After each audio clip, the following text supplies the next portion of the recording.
परम श्रद्धा परम उपकारी आत्मज्ञानी सद्गुरुदेव पूज्य शिवाचार्य भगवान।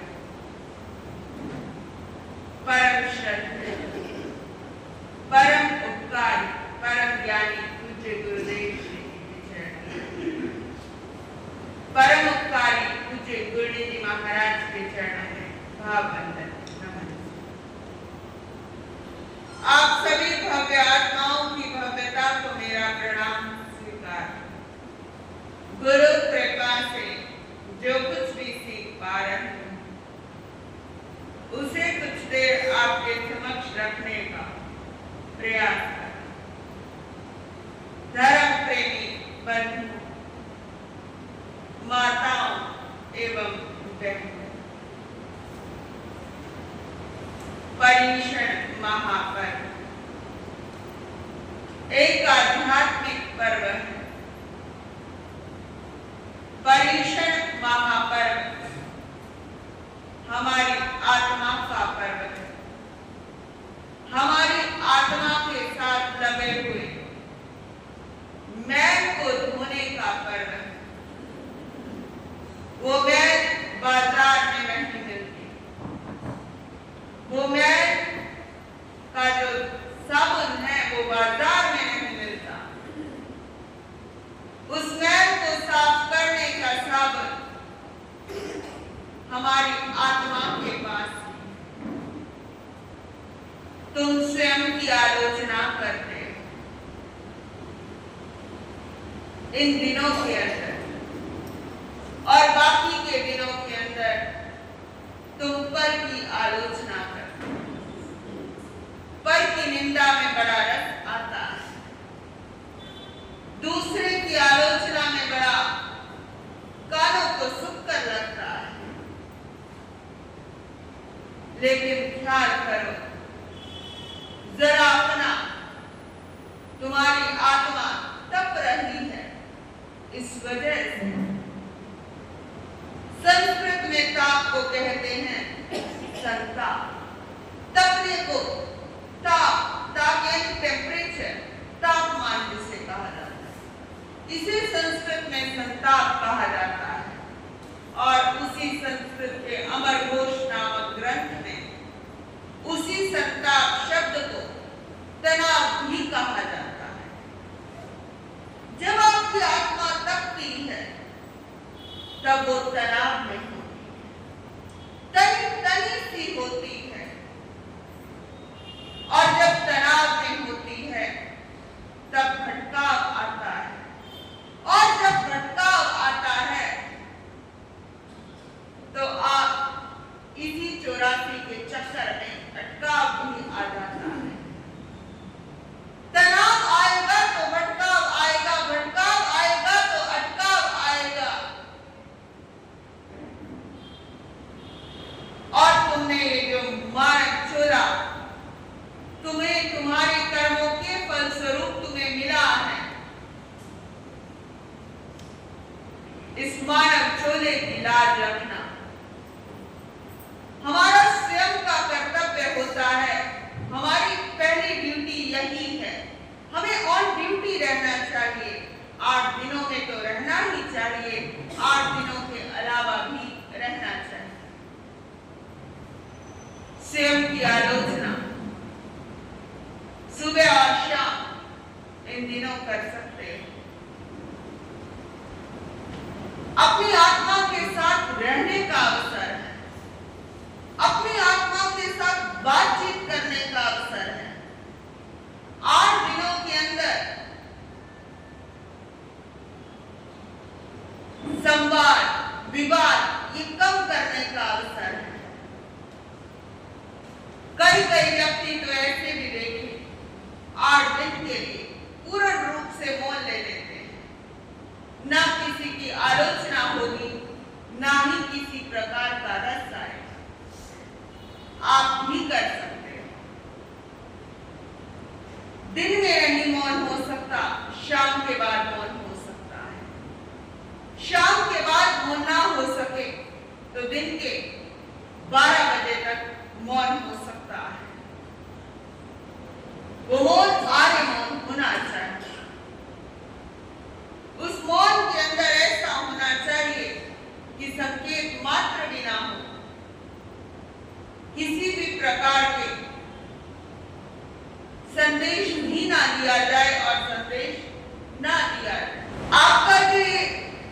सामाजिक प्रसारण का एक माध्यम है, सोशल मीडिया जिसे कह दिया जाता है। तो सोशल मीडिया पर भी इन दिनों अधिक एक्टिव ना हो। यही पर्युषण महापर्व कहता है कि तुम्हारी आत्मा पिछले 1 बरस पहले की आलोचना की, वो अकाउंट सेट कर दिया था और उसके बाद वापिस ऐसा स्टार्ट हो गया। जर्नी है, ये यात्रा है, जीवन की यात्रा है। 1 बरस पहले प्रतिक्रमण किया होगा, संवत्सरी महापर्व के दिन पूरा बरस छुट्टी, पूरा बरस छुट्टी। क्यों ऐसा? जो प्रतिक्रमण होना चाहिए आपके जीवन की आधारशिला होना चाहिए। ये प्रतिक्रमण यदि जीवन का आधार बनता है तो आपके भीतर आपकी आत्मा को एक सुंदर आकार बनता है। वही आकार आपको निराकार स्वरूप की ओर लेकर जाता है, आपसे स्वयं निराकार स्वरूप की पहचान कराता है। फिर आप चलते फिरते भी बड़े साकार हो, आकार के साथ हो, एक शेप के साथ हो। फिर भी जो आपकी जो साधना होगी वो सिद्धों की साधना होगी, निराकार स्वरूप की साधना होगी। फिर ख्याल यही रहेगा कि मैं केवल आनंद के अंदर हूं, मेरे भीतर अंदर बहुत आनंद है, मेरे भीतर ही इतना प्रकाश है। सचमुच शास्त्र कहते हैं, मेरे प्यारे प्रभु महावीर स्वामी की वाणी कहती है, हे आत्मन, तुम्हारे भीतर अंदर ज्ञान की ज्योति जल रही है। तुमने उस ज्ञान की ज्योति पर कुछ लगाया हुआ है, एक परत लगाई हुई है। वो परत हटाने के लिए तुम्हारे स्वयं के भीतर अनंत प्रकाश है। ये कोई कल्पनाएं नहीं है, ये कोई धारणाएं नहीं है। मैं आपको कोई धारणाओं का शिकार नहीं बनाना चाहती। स्वयं की धारणा होती है, आत्मा की धारणा होती है। स्वयं के ऊपर हम मान्यताओं को लाद नहीं सकते हैं।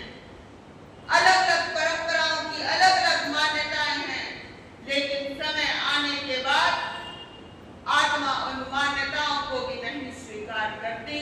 केवल और केवल क्या स्वीकार करती है? जो सत्य है वही स्वीकार करती है।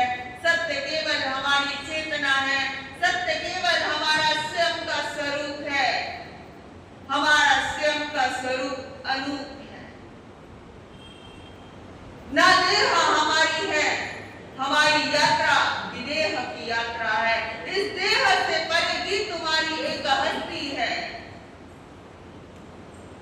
और वही हस्ती तुम्हारी स्वस्ति है।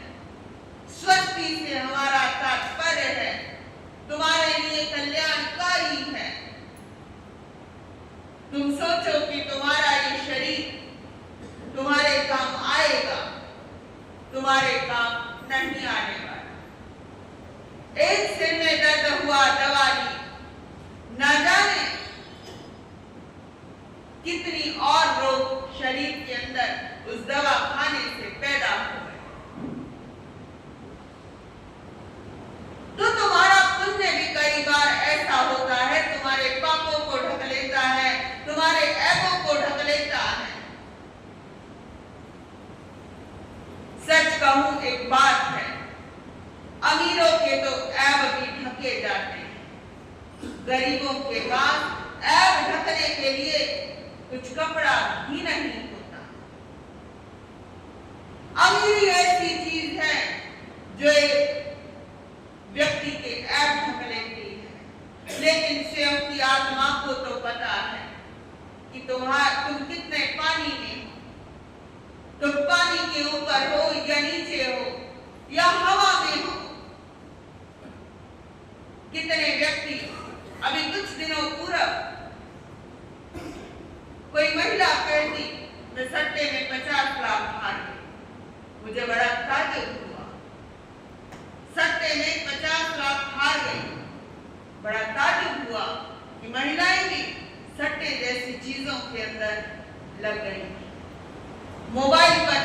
खेला जा रहा है।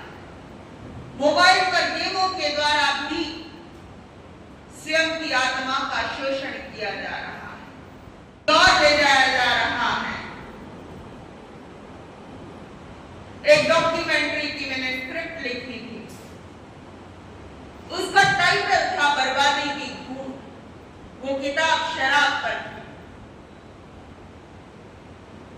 सुनते थे कि शराब बर्बाद कर देता है, लेकिन मुझे ऐसा लगता है साथ के साथ आपके जो कुव्यसन हैं वो आपको बर्बादी की घूंट एक एक घूंट पिला रहे हैं और आपके जीवन को बर्बाद किए जा रहे हैं। जरा सट्टे, ताश पीटने इत्यादि से भी सावधान रहना चाहिए। एक ऐप लगता है, धीरे धीरे सैकड़ों ऐप आपके जीवन के अंदर आने लगते हैं। शराब, तंबाकू, मांसाहार इस तरीके के सेवन से व्यक्ति को अपनी आत्मा को दूर रखना चाहिए। पर स्त्री गमन, वेश्यागमन, इसका भी पर पुरुष का सेवन ऐसा भी नहीं होना चाहिए। ये सारे व्यसन हमारे जीवन के अंदर विकार पैदा कर देता है, विकृतियां लेकर आता है। ये पर्युषण महापर्व आपको यही संदेश देने आए हैं कि आप इस तरीके के इस 99 के चक्कर से हटकर अपने जीवन की यात्रा शुरू करो। मानव को मानवता की हद तक पहुंचाओ, मानवता के शिखर तक पहुंचाओ। हे आत्मन, तुम दानव बने हुए हो। हे आत्मन, तुम राक्षस बने हुए हो। तुमने ना जाने कितनी बार संकल्प किया था अपने जीवन के अंदर कि मैं मानवता का चोला ओढ़कर कभी दाग नहीं लगाऊंगा, लेकिन कितनी बार इस मानवता के चोले पर दाग लगाया है और वो दाग भूल ही नहीं रहा है। उस दाग को धोने की ताकत है तो केवल तुम्हारी आत्मा में ताकत है, प्रतिक्रमण में ताकत है, स्वयं की निंदा में ताकत है। तुमने पर की कथा तो बहुत की है, स्त्री कथा, भक्त कथा, देश कथा और राज कथा तो बहुत की है, लेकिन हे आत्मन, अब स्वयं की कहानी लिख, स्वयं की कथा लिख, स्वयं की दास्तान लिख। जब तुम स्वयं की कहानी लिखोगे तो तुम्हें जो परिणाम मिलेंगे वो परिणाम शुभ परिणाम मिलेंगे। हे आत्मन, तू शिखर की ओर बढ़, सर्वोच्च शिखर की ओर बढ़। कहां आत्मा तुम्हारी डूबी हुई है, कितने कंगाल हो चुके हो। बाहर लग रहा है लिबास सुंदर है, वस्त्र सुंदर है, पहनावा सुंदर है, लेकिन अंदर से तुम्हारे चिथड़े उड़े हुए हैं। अंदर से तुम फटे हाली की स्थिति पर हो, क्योंकि मन की स्थिति बहुत खराब है। मन बड़ा चंचल है। कोई व्यक्ति जरा सी कुर्सी हिलाता है, चित्त कहां जाता है? कुर्सी की ओर। मन की चंचलता तो देखो। कोई जरा सुंदर महिला आ गई, लोग उसे ही देखने में लग जाते हैं, लेकिन इतना नहीं सोचते कि भाई किसी के अंगों पंगों प्रत्यांगों की ओर ख्याल नहीं करना चाहिए। ये आत्मन, कितनी बार तुम्हारा ख्याल गया है, तुमने कितनी बार पर स्त्री गमन तो नहीं किया, लेकिन पर स्त्री का ख्याल करना भी अपने अंदर जीवन के विकृतियां पैदा करना है। अपने आप को विकारों से जरा तुम दूर लेकर जाओ। जितना तुम विकारों से दूर लेकर जाओगे उतना ही तुम पर्युषण सुंदर ढंग से मना पाओगे। त्योहार तो सभी आते हैं जीवन के अंदर, लेकिन ये त्योहार नहीं है, ये पर्व नहीं है, ये महापर्व है, ये महा आराधना का अवसर है।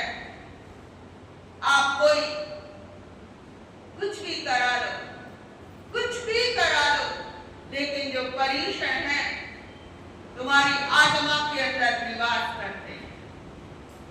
पर्युषण अंदर का विषय है। एक बनियान की ऐड आती है ना, ये अंदर की बात है, ये अंदर की बात है। ये आत्मा का भी जो ये स्थान है ये अंतर है। स्वयं की आलोचना करो, पर की आलोचना की और तुम्हारा ख्याल ही ना जाए। छोटी छोटी बातों पर हमारा ख्याल आता है। असर किया, व्यक्ति ने ऐसा किया, ऐसी ऐसी हरकत की, वो चलकर ऐसे आया, वो बोला ऐसे, या वो बोला ही नहीं, या उसने हमें देखकर मुंह फेर लिया, या पड़ोसन ने हमारे से बात नहीं की, या किसी को टेलीफोन लगाया था, उसने अच्छे से बात नहीं की, व्यक्ति का मैसेज आने में लेट हो गया, उसने सीन लेट किया है, हमारे से नाराज है। इस तरीके के ख्याल रखने छोड़ दो। इन ख्यालों के अंदर कोई राज गहरा नहीं छिपा हुआ, इन ख्यालों के अंदर कोई रहस्य गहरे नहीं छुपे हुए।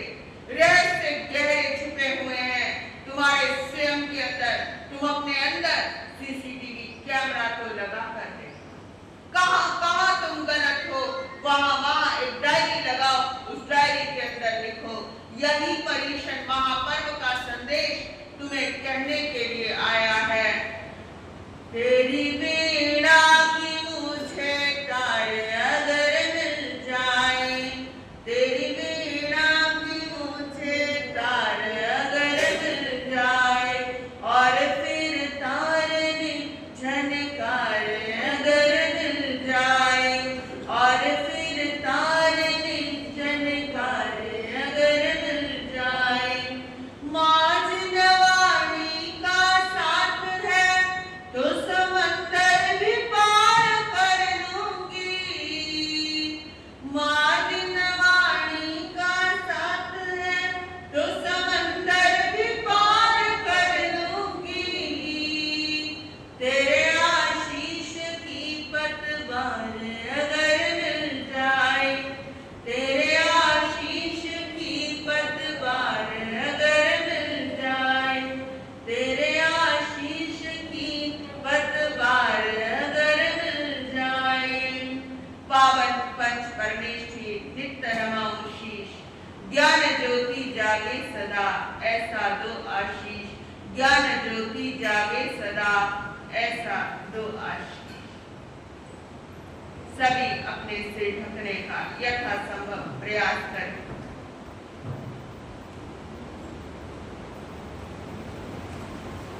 नमो थोड़ं समणस भगवयो महावीरस, नमो थोड़ं समणस भगवयो महावीरस। श्री सुधर्मा स्वामिने नमः। श्री रेवती गणी क्षमा श्रवण नमो नमः। इच्छामि मास्यं भिक्खु पडिमं उपसंपज्जितानं विहरित्य एवं जा खंडवता बारस भिक्खु पडिमो फासे फासितां गुणरेणंवित अपीतवोकमं ताहेव फासे नीरावशेषं जाहा खंडवता चिंतयिता आपुच्छयिता तेरें सतिं सेतुंजं दुरुवै बारस वरिष्ठायं पर्याय मासियाय संलेहनाय जावसिद्धे बुद्धे मुक्ते परिनिर्वाय सर्वदुःखापन्ने। एवं खलु जम्बू समणेनं भव्यामावीरेणं जावसंपत्तेनं अट्ठमस्स अंधगर्दसानं पडमस्वगस पडमस अज्जनसय मठ्ठे पलत्ते। एवं जावै में ताहासे सा गन्हीति आधारिणी माता समुद्रे सागरे गंभीरे तिमिरे अयले कंपिल्ले अक्षोभे वसेन विणुए एगगमां पडमस्स वगस्स दस्स अज्जना समत्तां। बी ओ वगो जैनं वंदे समणेनं भव्यामावीरेणं अट्ठमस्स अंगस्स अंधगर्दसानं पडमस्स वगस्स ऐमठ्ठे पणत्ते। दोचस्नं वंदे वगस्स अंधगर्दसानं समणेनं भव्यामावीरेणं कई अज्जना पणत्ता। एवं खत जम्बू समणेनं भव्यामावीरेणं अट्ठमस्स अंगस्स अंधगर्दसानं दोचस्स वगस्स अज्जना पणत्तां गाहा अखोब सागर खड़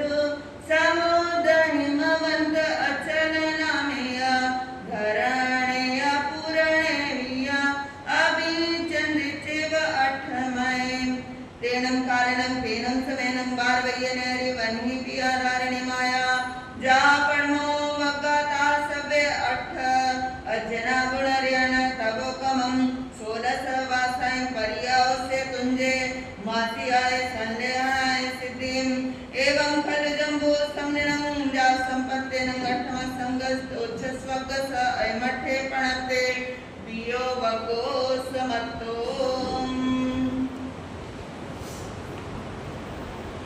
तयो वगो जैनं वन्ते तच्चस उख्यवो एवं खलु जम्बु समनेनं वग्या महावीरेनं अठमस अंगस अंधगड़दसानं तच्चस्वगस तेर सज्जना पणता तंजा अणियसे अनंत सेने अनिहय वियो देवाजसे सत्तु सेने सारणे गए सुमोहे दुमोहे कुवए दारुए अनादिठे जैनं वन्ते समनेनं वग्या महावीरेनं अठमस अंगस अंधगड़दसानं तच्चस वग्गस तेर सज्जना पणता पणमस्नं वन्ते अज्जनस अंधगड़दसानं के अठे पणते एवं खलु जम्बु तेनं कालेनं तेनं समेनं वद्दिलपुरे नामं नेरे होता वन्नो दर्शनं वद्दिल पुरस उत्तर पुरति में दिशिवाय सिरिवणे नामं जाने होता वन्नो जिय सतुरायाम तथनं वद्दिलपुरे नेरे नागे नामं गावै होता अड्डे जाव अपरिगुए तस्नं नागस गावै सुसा नामं भार्या होताम सुकुमार जाव सुरुवाम दर्शनं नागस गावैस पुत्ते सुलसाय भार्याय अतये अणियसे नामं कुमारे होता सुकुमारे जाव सुरुवे पंचदाई परीक्षिते जाहा दड्डपैने जाव गिरिकंदर मल्लिनेव चंपक पायवे सुवं सुवेणं परिवठैं तैणं तम अणियसं कुमारं सातिरेग अठवास जायम अम्मा पियरो कलायरियस उवणन्ति जाव भोग समते जाया विहोता तैणं तम अणियसं कुमारं मुक्कबाल भावं जानिता अम्मा पियरो सरिसियाणं जाव बत्तिसाय ईभवर कणगानं एग दिवसेनं पानिं निर्हावेन्तिं तैणं सेनावे गावै अणियस कुमारस इमं यार्वं पीगिदाणंगलयै तंजावतिसं हिरण कोडियो जाहा महाबलस जाव फुट्टमाणे मुइंगमत्थयं भोगभोगायं भुञ्जमाने विहरै तेनं कालनं तेनं समेनं हरारिठनेनि जाव समोसडे सिरिवन्ने उज्जाणे आहा जाव पडिरुवं उभं उगेनहिता संजनेन तवसापणं भावमाने विहरै परिसा निक्यां तैणं तस्साणियस तम्मया जनसतं जावोय मेता अणगारे जैनवरं सामाय्य माय्यां चौदसपुपायं अनिजै विसंवासायं परियाओ शेषं तएव जाव से दुंजे पपये मास्याय संलेवणाय सिद्धे एवं खलु जम्बु समनेनं भव्या महावीरेनं अठमसंगस अंधगड़दसानं तच्चस वक्कस पडमस अज्जनस अयमठे पणते एवं जाणीयसे एवं शेषावि अनंत सेने जाव सत्तु सेने छ अज्जना एक गमा बत्ती परियाओ 14 पुवायं अहिजन्ति जाव से तुंजे सिद्धें छठमं अज्जनं समत्तं जैनं वन्दे उख्यवो सप्तमस तेनं कालेनं तेनं समेनं वारवय्ये नेर्ये जा पड़मे नवरंग वसुदेवेराया धारिणी देवी सियो सुमिने सारणे कुमारे पणासा ओदाओ 14 पुवायं विसंवासायं परियाओ से समझा गोयमस्सा जाव से तुंजे सिद्धे सप्तमं अज्जनं समत्तं श्रीयाग में दिव्य है पढ़ते तंजा सुताग में अर्थाग में तदुद्याग में ए हवा श्री ज्ञान के विषय में जो कोई अतिचार लगाए प्रेमे आलो जब वाइदम बच्चा में लियो हिनम करम चक्रम वाइदिनम विनयिनम जोगिनम गोसिनम सुठु दिनम जट्टु बड़िच्यम खाने को सजाओ खाने न को सजाओ असजये सजयं सजयं न सजयं बनतां गुंतां विचारतां ज्ञानाज्ञानवंत पुरुषों की अभिनय साधना की हो तो तस्मिन् छामि दुक्कडं तस्मिन् छामि दुक्कडं तस्मिन् छामि दुक् डूबतो को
पा रहे हैं, उसे कुछ देर आपके समक्ष रखने का प्रयास करें।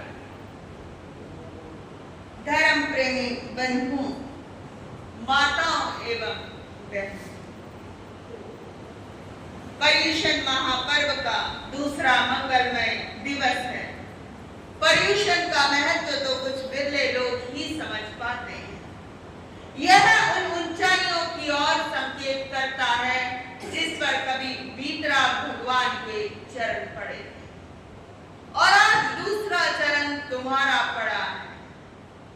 वो ऊंचाइयां आज हमें पुकार रही हैं। कल आपने श्री कृष्ण का जन्म, गौतम कुमार की दीक्षा, द्वारिका नगरी का निर्माण, इनके विषयों में जाना था। दूसरे वर्ग में घटनाक्रम लंबा चौड़ा नहीं है। वही द्वारिका नगरी है। अंधक वृष्णि राजा व धारिणी रानी के 8 पुत्र, अशोक सागर, समुद्र, हिमवान, अचल, धरण, पूरण व अमीचंद गौतम कुमार के समान ही वर्णन है।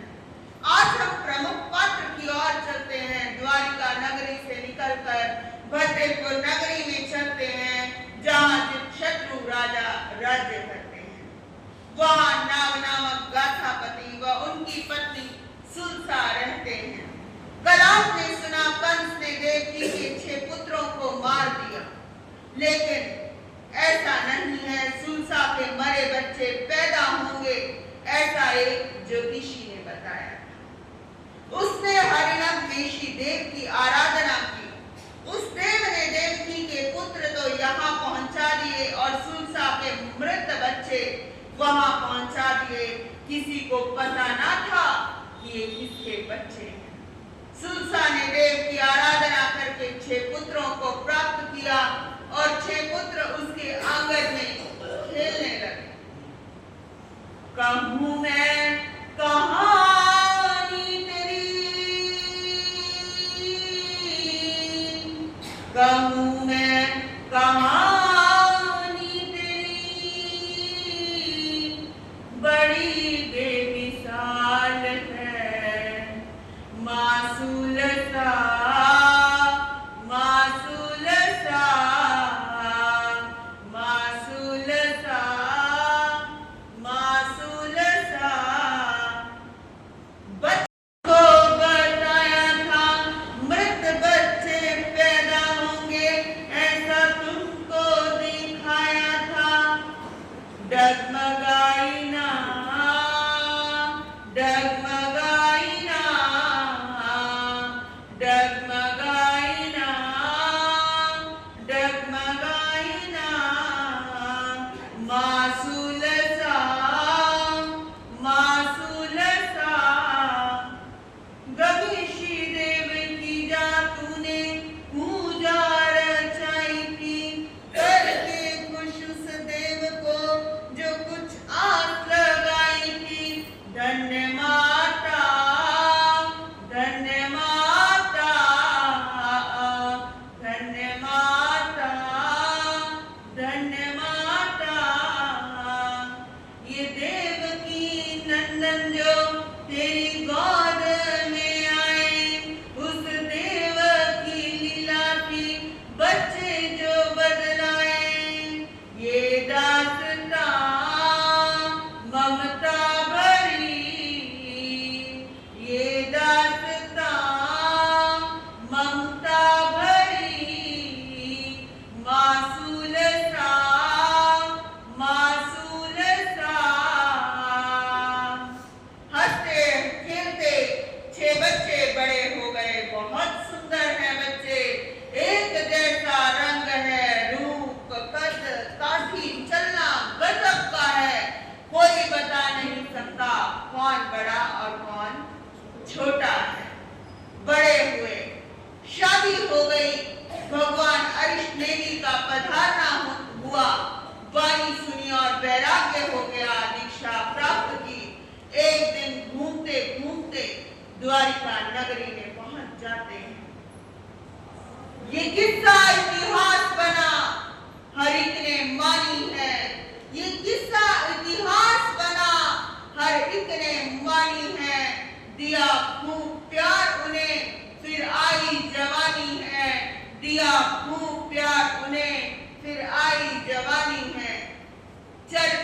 को संयम रहा पर। बड़ी बेमिसाल ये कहानी है, बड़ी बेमिसाल ये दास्तान है। लेखक की दीक्षा वो द्वारिका नगरी आए, पासंग उन मुनियों का हर कोई हर्षाए। खूब गाई धर्म रागिणी, खूब गाई धर्म कथा, खूब गाई धर्म रागिणी। बड़ी बेमिसाल है ये मां सुनसा और उसके बच्चों की कथा। कंस के अत्याचारों से वो छेओ बच गए, सुनसा के घर आनंद से रहे। दीक्षा प्राप्त की माता पिता ने समझाया पर नहीं माने, 6 पुत्र मुनि बन गए। दीक्षा लेते ही नियम ग्रहण किया, आजीवन बेले बेले की तपस्या करेंगे। तपस्या से शरीर तो कृश होता गया, शरीर तो सूखता गया, पर आत्मा चमकती चली गई। उनके चेहरे का तेज देखकर सभी हर्षित हुए। क्या सूरज को लगातार कोई टकटकी बांध के देख सकता है? क्या किसी महापुरुष के तेज को कोई टकटकी बांध के देख सकता है? ऐसे ही सब उसके तेज को देख ना सके। एक बार प्रभु अरिष्टनेमि द्वारिका नगरी के बाहर रेवतगिरी पर्वत पर नंदन वन में पधारे। 6 मुनियों की तप साधना चल रही थी। पालने का दिन आया, भगवान से आज्ञा लेकर 2-2 मुनियों ने टोलियां बनाई और द्वारिका नगरी में चल दिए। नगरी में घूमते घूमते एक टोली राजमहल में पधारी। देवकी महारानी सोने के सिंहासन से उठी, आहार बहराया, गोचरी बहराई। फिर दूसरी टोली भी आई और उसके बाद तीसरी टोली भी वहीं पर आई। देवकी ने भावना से आहार तो बहराया, पर मन में शंका आ गई, क्या द्वारिका नगरी के अंदर मुनियों को आहार का योग नहीं मिला? लेके मुनिवर आहार पहुंचे देवकी के द्वार। लेके मुनिवर आहार पहुंचे देवकी के द्वार। आ गए तारनहार। 2-2 मुनियों ने टोलियां बनाई, द्वारिका नगरी में फेरी लगाई। घूमते पहुंचे वो द्वारिका देवकी के घर पे। वहां जो भी मिला भाव से था मिला। बड़ी भावना से बहराई गोचरी। संत को गोचरी बड़ी भावना से बहरानी चाहिए। यदि तुम गोचरी भावना से बहराओगे, तुम्हारी भवों से मुक्ति हो सकती है, तुम्हारी जन्म मरण से मुक्ति हो सकती है। केवल संत को आहार बहराने मात्र से भी। टोली वहां दूसरी फिर तीसरी पधारी, आहार बहराया और चलने की तैयारी। शंका जो मन में, माता कहती है उनको बार बार क्यों हो जाते, घर दूसरे न जाते। लेने मुनिवर आहार पहुंचे देवकी के द्वार। आ गए तारनहार। आ गए तारनहार। माता अपनी शंका मुनियों के सामने रखती है। क्या इतनी लंबी चौड़ी समृद्ध द्वारिका में आहार का योग नहीं लगा, जो आपको बार बार महलों में आना पड़ रहा है?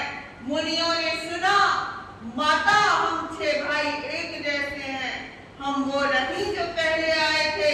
मुनि तो चले गए, पर याद आया किसी ने मुझसे कहा था कि तू एक जैसे रूप रंग वाले 6 पुत्रों को जन्म, पर मेरे तो हुए नहीं। उन मुनियों को देखकर जिज्ञासा उठी और समाधान पाने के लिए प्रभु के पास जाती है। सुनकर सारी मुनिवर थे बोले, हम 6 भाई एक रूप रंग वाले नहीं हम आते माता। मुड़ मुड़ यहाँ पर बात दिल पे लगी, मच गई खलबली। आ गए तारनहार। देवकी फिर की सोच में डूबी। याद आ गई उसको बातें किसी की। देवकी फिर की सोच में डूबी। याद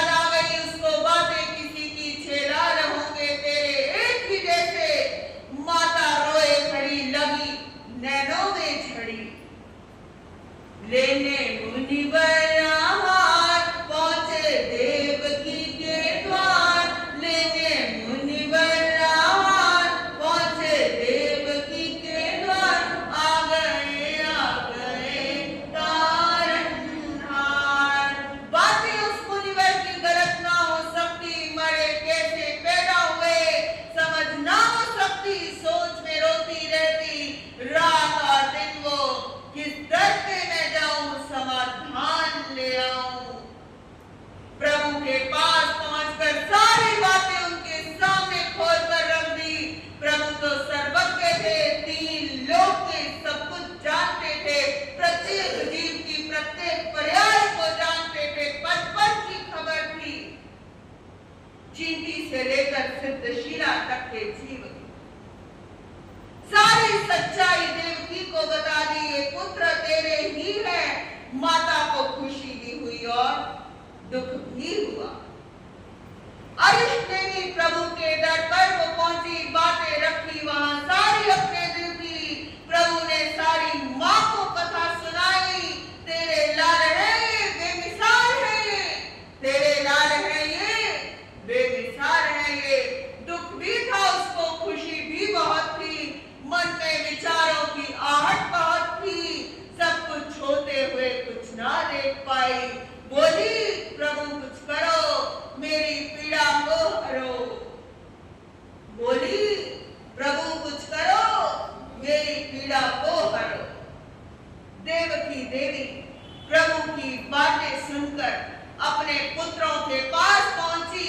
आंखों में पानी आ गया, दुखी मन से घर लौट आती है। सुबह श्री कृष्ण महाराज वंदना करने जाते हैं और माता को उदास पाते हैं। माता, क्या बात? सारी बातें श्री कृष्ण के सामने रखी। उसके हृदय में वात्सल्य का सागर उमड़ रहा था। कृष्ण महाराज से कहती है, 7 पुत्रों को जन्म दिया, लेकिन कितनी अभागी रही मैं, एक को भी गोद में ना खिला। बचपन नहीं देखा किसी बच्चे का। ये कहते कहते आंखों में पानी आ गया, फूट फूट कर नैनों से आंसुओं की झड़ी बहने लगती। 6 पुत्रों को तो कभी देखा नहीं, एक तू है जो कई कई दिनों में दर्शन करने आता है। 7 पुत्रों की माता होकर भी लाड नहीं लड़ाया, पालने में नहीं झुलाया। मेरे चाव तो मन में ही रह गए। एक दिन दी कहानी है, अखां दे विच पानी है। दुख भी मैयो ना जावे दसिया, देवकी दा किस्सा है, रोया दिल दा हिस्सा है। मन मादा दुविधा च फसिया। एक दिन दी कहानी है, अखां दे विच पानी है। दुख भी मेथों ना जावे दसिया। किसे करेगा के लोरी पुत्त नूं सुलाया नहीं। आत्मा मेरी रोंदी है, बचपन सब दे टोंदी है। दर्द ने शिकंजा आन कसिया। एक दिन दी कहानी है, अखां दे विच पानी है। दुख भी मेथों ना जावे दसिया। एरिजा मेरिया मन दे विच ही रह गईयां, सब हुंदे होए भी क्यों दूरियां पै गईयां। मेरे टीस टूटदी है, हर वेले ही दसदी है। विरहा दे विच मन तस्या है। सत्तों पुत्र मेरे मैथों बहुत दूर रहे, कि मैं दिल समझावा अपना किथों तीर रहे। मैंने चाव नहीं करना सी, लाड ते प्यार भी भरने सी। रोआ पल पल न जावे हंसिया। अब हंसा नहीं जा रहा है, रोना ही रोना आ रहा है। मेरे लाल बांसुरी वाले इच्छा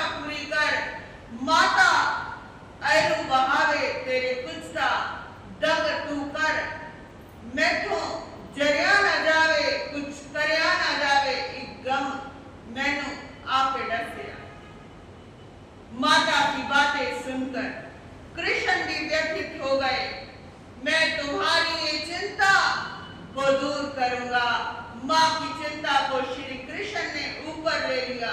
वहां से निकलकर सीधे पोषदशाला के अंदर जाते हैं। तेले की तपस्या का प्रत्यक्ष ध्यान कर लिया। कहते हैं श्री कृष्ण तेले में जब ध्यान लगाते थे तो जगह पर मोतियों का स्वास्तिक बना दो तो 3 दिन तक वो हिलेगा नहीं, एक भी मोती नीचे नहीं गिरेगा। तेला पूरा हुआ, देवता प्रकट हुआ, याद करने का कारण पूछा। श्री कृष्ण ने माता की व्यथा सुनाई। देवता ने ध्यान में बताया देवलोक से चलकर एक जीव आएगा पर जवानी में दीक्षा ले। श्री कृष्ण ने सोचा माता को तो बचपन ही देखना है। वहां से तेला पार कर माँ के चरणों में पहुंचा। देवता की बात बताई। माता कहती है मुझे तो बचपन ही देखना है।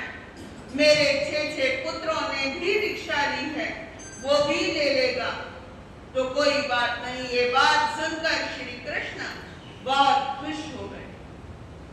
कृष्ण जी भाव विभोर हो गए। कृष्ण जी भाव विभोर हो गए। आंसुओं के बीच, आंसुओं के बीच, आंसुओं के बीच खो गए। कृष्ण जी भाव विभोर हो गए। कृष्ण जी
वर्ष पाल कर शत्रुंजय पर्वत पर संहारा करके सिद्ध बुद्ध और मुक्त हुए।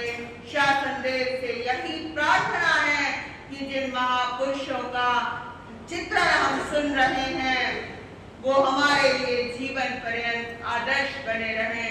यही शुभ मंगल भावना समय आपका हो गया है। आगे आने वाले समयों में आपसे धर्म चर्चा करेंगे। आप सभी का मेरे हृदय के आंगन में हार्दिक स्वागत है।